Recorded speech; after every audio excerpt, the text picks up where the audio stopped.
John was just a wonderful, diplomatic, warm, outgoing guy. Everybody just adored him. Known as an ambassador in many local and financial circles in Hawaii, John Kelly was a man with a passion for serving people and the community. He had worked for Alexander & Baldwin since 1979 when he joined shipping subsidiary Matson Navigation Company as Director of Corporate Planning. By 1988, he became Vice President of Investor Relations for Alexander & Baldwin. He was with, altogether, Matson, Alexander & Baldwin for over 25 years and was a fixture. Apart from his career, he was also deeply involved in the community, helping out organizations like the Boy Scouts, Aloha United Way, Hanaho'uli School, and the Hawaii Council on Economic Education. He also had a hand in launching Hawaii Public Radio and the restoration of the Hawaii Theater.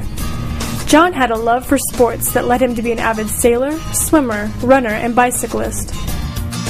Early on, he was doing boating and running, and then he got into bicycling a little later. So once he got into bicycling, it just naturally led to triathlons. And so he was in many triathlons, and he usually, in his age group, came in first, second, or third. He was good. He was really good. For John, he had a special place in his heart for the bicycling community. As a former president of the Hawaii Bicycling League, known as HBL, he played a crucial part in keeping the organization alive.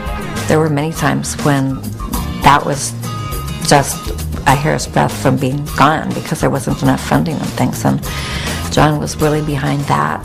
He helped so much getting bike lanes set up in Hawaii. He had gone to Washington several times as a lobbyist for bicycling, and I think that he had an effect even nationally in helping set up bike lanes and, getting people to understand the importance of bicycling. As active and involved as he was, he always had people on the forefront of his mind. Well, he actually, every day at lunchtime, ran from downtown to the Waikiki Yacht Club and back. And he's this really tall guy, he's 6'4", bearded, white, sort of balding at the end, but white hair. He waved at every single person that passed him with a big smile. And so many people will always remember John Kelly as just being out there in the public, waving, smiling, encouraging them. If somebody ever had trouble either at work or bicycling or running, he was the one that would turn around and say, "Let me help you." Everybody called him a quiet leader, and he was. He was, not a pushy kind of a guy at all. Just really quietly assisting people to go forward. And I think he's obviously was very, very loved and is very, very missed by so many people because he touched so many lives here in so many realms.